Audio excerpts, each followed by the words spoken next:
जय हिंद दोस्तों, हमारे यूट्यूब चैनल अभद्र जी के ट्रिक में आप लोग का स्वागत है। तो आज का हमारा सेशन एसएससी एमटीएस से रिलेटेड होने वाला है। जैसे कि आप लोग को पता है कि अभी एसएससी एमटीएस का एग्जाम चल रहा है। तो आज के जो भी सभी सीट में एग्जाम क्वेश्चन पूछा गया, तो मैं उसका फुल एनालिसिस कराने वाला हूँ। तो हमारे वीडियो को लास्ट तक जरूर देखिएगा। यहाँ से आप लोग को पता चलेगा कि किस लेवल का जो कि क्वेश्चन एग्जाम में पूछा जा रहा है।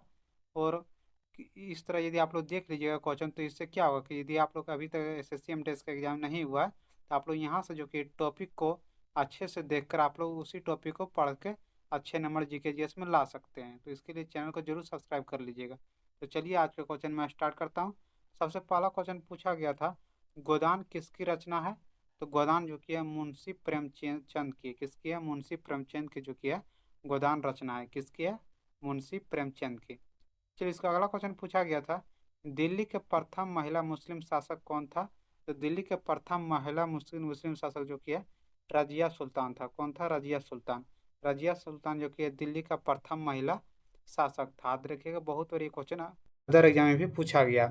उसका अगला क्वेश्चन है, अंगूरों के पैदावार के लिए कौन सा शहर प्रसिद्ध है? तो अंगूरों के पैदावार के लिए जो कि है नासिक शहर प्रसिद्ध है। कौन सा शहर? नासिक शहर। नासिक शहर जो कि अंगूरों के पैदावार के लिए प्रसिद्ध है। चलिए इसका अगला क्वेश्चन पूछा गया था, भारत के सबसे दक्षिणतम बिंदु क्या है? तो भारत के सबसे दक्षिणतम बिंदु जो कि इंदिरा पॉइंट है। कौन सा है? इंदिरा पॉइंट। और यहाँ से एक क्वेश्चन और पूछा जाता है कि इंदिरा पॉइंट जो कि है कहाँ स्थित है? तो ये अंडमान निकोबार के ग्रेट निकोबार में स्थित है। कहाँ है? ग्रेट निकोबार में। याद रखिएगा, ग्रेट निकोबार जो कि है ये इंदिरा पॉइंट स्थित है। तो ये भी क्वेश्चन बहुत बार पूछा जाता है कि इंदिरा पॉइंट कहाँ स्थित है? तो अंडमान निकोबार द्वीप समूह में, और इसी को जो कि ग्रेट निकोबार कहा जाता है। उसका अगला क्वेश्चन पूछा गया था, कथकली किस राज्य का लोक नृत्य है? तो कथकली जो कि है केरल राज्य का लोक नृत्य है। किस राज्य का? केरल राज्य का जो कि कथकली लोक नृत्य है। आप लोग को पहले भी मैं करवाया हूँ कि देखिए नृत्य से इस पर क्वेश्चन बहुत ही ज़्यादा पूछा जा रहा है। हर एक सीट में जो कि नृत्य से 1 से 2 क्वेश्चन पूछा जा रहा है। तो आप लोग नृत्य को करके जरूर जाइएगा। आप लोग को मैं पहले से भी बता रहा हूँ कि नृत्य से हर एक बार इस पर एग्जाम पूछा जा रहा है। हर एक सीट में जो कि 1 से 2 क्वेश्चन पूछे जा रहे हैं। तो नृत्य को आप लोग जरूर करके जाइएगा एग्जाम से पहले। चलिए इसका अगला क्वेश्चन है, भारत का सबसे पुराना वाद्य यंत्र कौन सा है? तो भारत का सबसे पुराना वाद्य यंत्र जो कि है बीना है। कौन सा है? बीना। बीना जो कि भारत का सबसे पुराना वाद्य यंत्र है। बांग्लादेश अपना स्वतंत्र दिवस कब मनाता है? मतलब इसका मतलब क्या हुआ, बांग्लादेश स्वतंत्र कब हुआ था? तो 26 मार्च 1947 को हुआ था ना। तो बांग्लादेश जो कि अपना स्वतंत्र दिवस कब मनाता है? 26 मार्च को मनाता है। कब मनाता है? 26 मार्च को। ये क्वेश्चन इस बार एग्जाम में पूछा गया था फर्स्ट टिंग में कि बांग्लादेश अपना स्वतंत्र दिवस कब मनाता है? तो 26 मार्च को जो कि बांग्लादेश अपना स्वतंत्र दिवस मनाता है। चलिए इससे रिलेटेड कुछ की पॉइंट देख लेता हूँ, ताकि यदि आप लोग का एग्जाम नहीं हुआ है तो ये सब क्वेश्चन पूछा जा सकता है। सबसे पहला की पॉइंट है, बांग्लादेश 26 मार्च 1971 को आज़ाद हुआ था। देखिए बांग्लादेश कब आज़ाद हुआ था? 26 मार्च 1971 को। इसलिए जो कि 26 मार्च को क्या माना जाता है? स्वतंत्रता दिवस मनाया जाता है। ये क्वेश्चन इस बार एग्जाम में पूछा गया। हो सकता है अगला सीट में ये क्वेश्चन पूछ दे कि बांग्लादेश जो कि कब आज़ाद हुआ था? तो 26 मार्च 1971 ईस्वी को हुआ था। चलिए इसे उसके बाद है, इस दिन से बांग्लादेश अपना स्वतंत्र दिवस मनाता है। इसी दिन से मतलब 26 मार्च से ही जो कि बांग्लादेश क्या किया? अपना स्वतंत्र दिवस मनाने स्टार्ट किया। और यहाँ से एक क्वेश्चन बन सकता है कि बांग्लादेश आज़ाद कब हुआ? तो 26 मार्च 1971 ईस्वी को। ये क्वेश्चन याद रखिएगा, बहुत ही इंपॉर्टेंट है। यदि आप लोग का अभी तक एग्जाम नहीं हुआ है तो ये क्वेश्चन पूछा जा सकता है। चलिए इस नेक्स्ट की पॉइंट है, 25 मार्च 1971 को बांग्लादेश को पाकिस्तान से आज़ाद की घोषणा मिली। देखिए पहले बांग्लादेश किसका हिस्सा था? पाकिस्तान के हिस्सा था। लेकिन ये जो कि पूर्वी और पश्चिमी बांग्लादेश पाकिस्तान टूटा, तो पूर्वी पाकिस्तान क्या हो गया? बांग्लादेश के रूप में बन गया। तो ये कब जो कि हुआ था? तो 25 मार्च 1971 को। 25 मार्च 1971 को जो कि घोषणा किया गया, पाकिस्तान से आज़ादी मिल गया। किसको? तो बांग्लादेश को। और मनाता है स्वतंत्र दिवस कब? तो 26 मार्च को। ये क्वेश्चन यहाँ से पूछ सकता है कि बांग्लादेश जो कि पाकिस्तान से आज़ाद कब हुआ था? तो 25 मार्च 1971 ईस्वी को। याद रखिएगा, ये सब क्वेश्चन एग्जाम में बन सकता है, बहुत ही इंपॉर्टेंट है। चलिए इसका नेक्स्ट क्वेश्चन है, नेक्स्ट की पॉइंट है, बांग्लादेश की राष्ट्रीय भाषा बंगाली, मतलब बांग्ला जो कि है बांग्लादेश का राष्ट्रीय भाषा कौन सा है? तो बंगाली है। इससे आर्यन भाषा समूह से संबंधित है। किस भाषा समूह से संबंधित है? तो आर्यन भाषा और संस्कृत से भी संबंधित है। ये सब क्वेश्चन याद रखिएगा, बहुत ही इंपॉर्टेंट क्वेश्चन है। हो सकता है इस बार आपका एग्जाम में पूछ दे। चलिए उसका नेक्स्ट की पॉइंट है, शेख मुजीब बांग्लादेश के संस्थापक नेता और अगुआ थे। अगुआ मतलब क्या हुआ कि बांग्लादेश के संस्थापक कौन थे, तो ये शेख मुजीब थे। ये भी क्वेश्चन भारत के बहुत बहुत सारे एग्जाम पूछा गया ये क्वेश्चन कि बांग्लादेश का जो कि संस्थापक कौन थे, तो शेख मुजीब थे। कौन? शेख मुजीब। चलिए, उन्हें बांग्लादेश का जनक कहा जाता है। देखिए, बांग्लादेश का जनक किसे कहा जाता है, तो शेख मुजीब को जो कि बांग्लादेश का क्या कहा जाता है, जनक कहा जाता है। ये सब क्वेश्चन बहुत इंपॉर्टेंट क्वेश्चन आपके एग्जाम में पूछा जा सकता है। चलिए, उसका नेक्स्ट क्वेश्चन पूछा गया था आज का, किस वेद में सबसे पुरानी वेद संस्कृति के बारे में जानकारी दी गई। तो सबसे पुरानी संस्कृति के बारे में जो कि ऋग वेद में दिया गया। आप लोग जानते हैं कि सबसे बड़ा सबसे जो कि है पुरानी वेद कौन सा है, तो ऋग वेद है। और ऋग वेद में ही पुरानी वेद संस्कृति के बारे में जानकारी दिया गया है। तो ये क्वेश्चन जो कि आज का आप लोग के एग्जाम में पूछा गया था। और आप लोग कमेंट करके जरूर बताइएगा जो भी एग्जाम देख रहे हैं कि ये सब क्वेश्चन आप लोग के एग्जाम में पूछा गया है नहीं। मैं क्वेश्चन कहाँ से करवाता हूँ, जो आप लोग एग्जाम दे के निकलते हैं और जो कमेंट करते हैं कि ये सब क्वेश्चन आज का पूछा गया था, तो मैं उसका ये एनालिसिस करवाता हूँ। तो आप लोग जरूर कमेंट करके बताइए कि ये सब क्वेश्चन आज के एग्जाम में पूछा गया था या नहीं। चलिए, इससे रिलेटेड कुछ की पॉइंट देख लेता हूँ, ताकि यदि आप लोग का अभी तक एग्जाम नहीं हुआ है तो उसमें ये सब क्वेश्चन पूछा जा सकता है। वेद कितना है, तो वेद जो कि 4 है। सबसे पहला है ऋग वेद, दूसरा है यजुर वेद, तीसरा है साम वेद और चौथा है अथर्व वेद। उसका नेक्स्ट की पॉइंट है, ऋग्वेद सबसे प्राचीन तथा प्रथम वेद है। देखिए, ये क्वेश्चन आप लोग को पहले बताए थे, सबसे प्राचीन वेद कौन सा है, ऋग्वेद। और यहाँ से क्वेश्चन और पूछ सकता है कि सबसे प्रथम वेद कौन सा है, तो सबसे प्रथम वेद भी जो कि ऋग्वेद है और सबसे प्राचीन वेद भी जो ऋग्वेद है। ये सब क्वेश्चन याद रखिएगा, बहुत इंपॉर्टेंट क्वेश्चन, बहुत बार ये सब क्वेश्चन है एग्जाम पूछा जाता है। उसका नेक्स्ट की पॉइंट है, साम वेद इस वेद का प्रमुख विषय उपासना है। देखिए, यहाँ से क्वेश्चन पूछा जाता है कि उपासना जो कि किस वेद का सबसे प्रमुख विषय है, तो किस वेद का हो जाएगा, साम वेद का। साम वेद का जो कि सबसे प्रमुख विषय कौन सा हो जाएगा, तो उपासना। याद रखिएगा, बहुत इंपॉर्टेंट क्वेश्चन, बहुत बार एग्जाम पूछा गया। चलिए, उसका नेक्स्ट क्वेश्चन पूछा गया था आज का, गरबा किस राज्य के लोक नृत्य है। देखिए, आप लोग को मैं कल है बताया था ना, जो एमटीएस का मैं करवा रहा था प्रैक्टिस सेट, उसमें ये क्वेश्चन बताए थे कि गरबा किस राज्य के लोक नृत्य है, तो गुजरात का। गो से गुजरात, गो से गरबा। आप लोग को मैं कल ट्रिक से बता रहे थे कि गो से गुजरात, गो से गरबा। तो गरबा जो कि किस राज्य का लोक नृत्य है, तो गुजरात का है। देखिए, आप लोग को मैं पहले भी बताया हूँ कि नृत्य से इस बार क्वेश्चन पूछा जा रहा है। हर एक सीट में जो कि नृत्य से ये क्वेश्चन पूछे जा रहे हैं, तो आप लोग नृत्य करके जरूर जाइए। यहाँ से क्वेश्चन बहुत सारे एग्जाम में क्वेश्चन बन रहा था, आप लोग जरूर करके जाइएगा नृत्य का। चलिए, इससे रिलेटेड कुछ की पॉइंट देख लेता हूँ, जो ताकि आपके एग्जाम में जो होने वाला है इसमें ये सब क्वेश्चन पूछा जा सकता है। सबसे पहला असम। असम का लोक नृत्य कौन कौन सा है, बिहू है, बिछुआ है और नागा नृत्य है। इसमें दो याद रखिएगा, असम का लोक नृत्य, एक बिहू और दूसरा नागा नृत्य।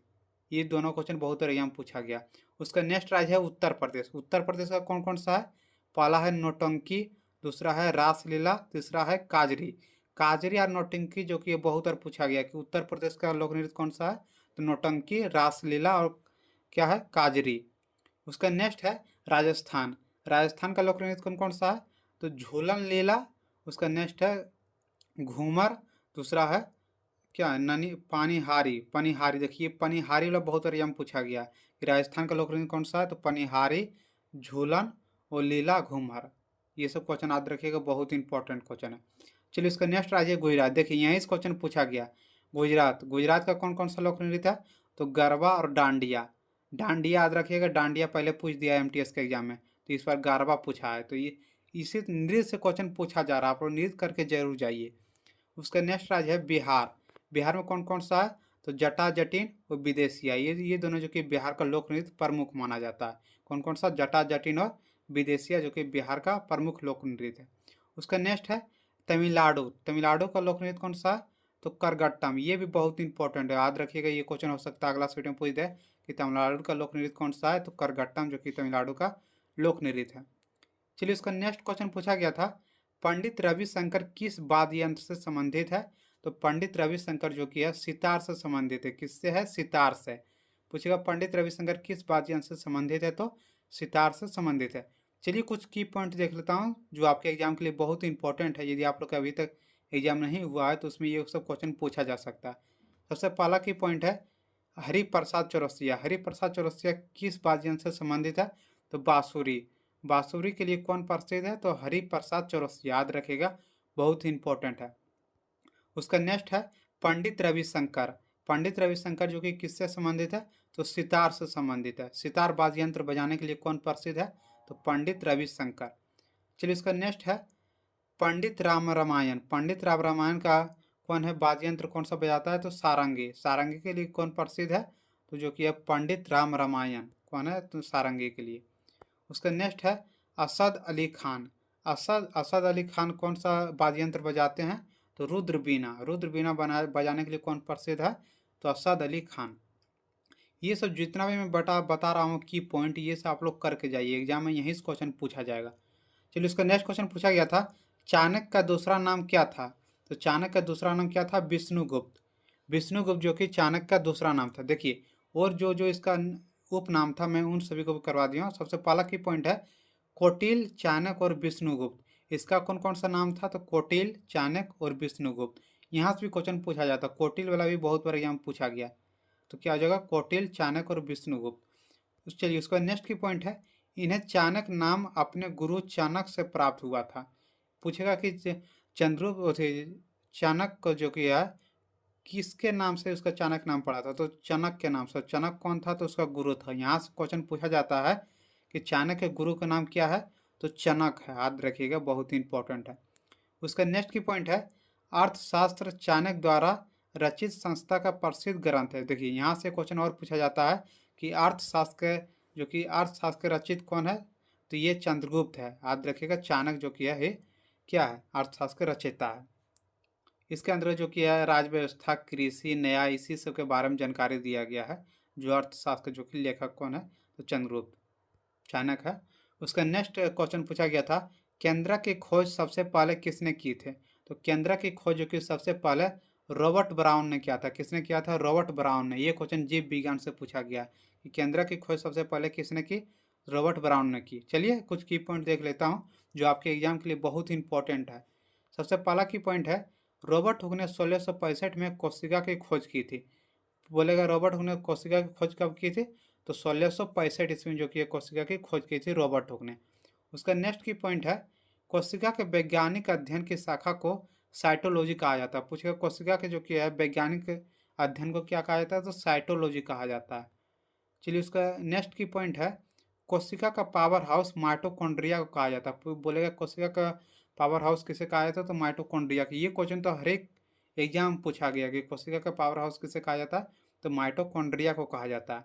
उसका नेक्स्ट की पॉइंट है माइटोकॉन्ड्रिया की खोज अल्टमैन ने किया था। बोलेगा माइटोकॉन्ड्रिया की खोज किसने किया था? तो अल्टमैन ने किया था। उसका नेक्स्ट की पॉइंट है कोशिका में प्रोटीन का फैक्ट्री राइबोसोम को कहा जाता है। देखिए ये बहुत इंपॉर्टेंट है। बोलेगा कोशिका में प्रोटीन का फैक्ट्री किसे कहा जाता है? तो राइबोसोम को जो कि कोशिका में प्रोटीन का फैक्ट्री कहा जाता है। चलिए इसका नेक्स्ट क्वेश्चन है आज का शरीर का वजन कहाँ अधिकतम होता है? तो पृथ्वी के ध्रुव पर जो कि है शरीर का वजन अधिकतम होता है।